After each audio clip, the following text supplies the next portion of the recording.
Tensor de esfuerzos viscosos.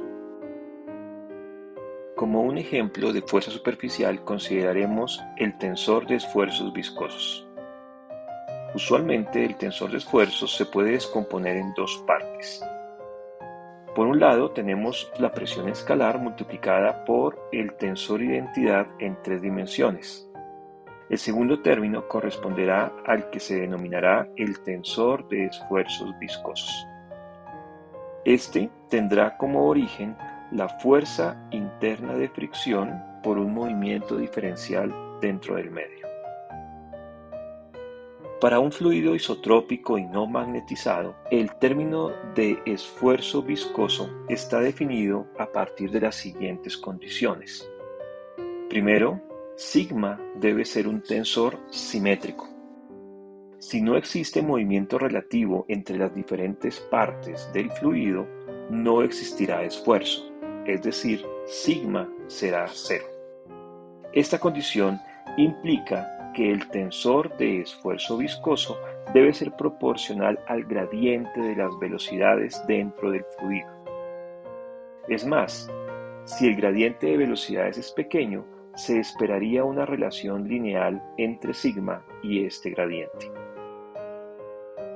Por otra parte, no se espera ningún término independiente del gradiente de velocidad dentro de sigma. Finalmente, para un cuerpo rígido en rotación, sigma debería ser cero, porque para un cuerpo rígido no hay movimiento diferencial dentro de sus componentes internas. Todas estas condiciones permiten definir el tensor de esfuerzos viscosos como la siguiente combinación de gradientes de velocidad. La variable eta que se ha introducido se define como el coeficiente de viscosidad dinámico del medio. Ahora bien, vamos a definir la fuerza de viscosidad, la cual se obtendrá como menos la divergencia de P. El primero de los términos da claramente menos el gradiente de presión, mientras que el segundo corresponderá a la denominada fuerza de viscosidad. Utilizando la definición del tensor de esfuerzos viscosos en términos del gradiente de velocidad y considerando un coeficiente de viscosidad dinámico constante, se puede obtener la fuerza en componentes como se muestra en esta expresión. Si además consideramos que el fluido es incompresible, esto es que la divergencia de B es igual a cero, la fuerza se reducirá a la expresión final en esta diapositiva. Volvamos ahora sobre la ecuación de movimiento.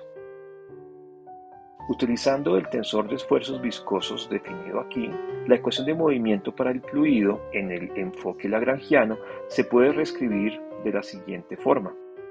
Al lado izquierdo tendríamos ρ por la derivada de la velocidad y al lado derecho tenemos 5 términos. El primero de ellos corresponde a menos el gradiente de la presión. El segundo corresponde a la fuerza de viscosidad. Los últimos 3 términos corresponden a las fuerzas volumétricas que representan la interacción gravitacional y la interacción electromagnética. Utilizando la derivada lagrangiana, podemos escribir la ecuación en el enfoque euleriano. Para finalizar, vamos a calcular el trabajo hecho por la fuerza de viscosidad. Para ello calculamos el producto B.F, esto es B. divergencia de sigma. Utilizando componentes y la propiedad de Leibniz, esta expresión se puede reescribir como se muestra en la pantalla. Simbólicamente, el primer término correspondería a la divergencia del producto B.sigma. El segundo término se suele escribir como sigma nabla B. Para encontrar el trabajo total realizado por la fuerza de viscosidad, integramos sobre el volumen total del fluido.